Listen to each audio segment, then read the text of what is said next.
அருகம் புல்லில் அசைவது யாரு? அறிவை விருத்தி செய்வது யாரு? மண்ணை குழைத்தால் வருவது யாரு?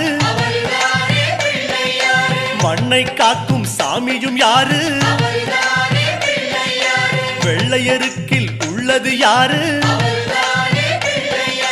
வெற்றி கொடுக்கும் நாயகன் யாரு? முன்னே வந்த சாமியும் யாரு? அவரும் வாழ்வது எங்கே கூறு?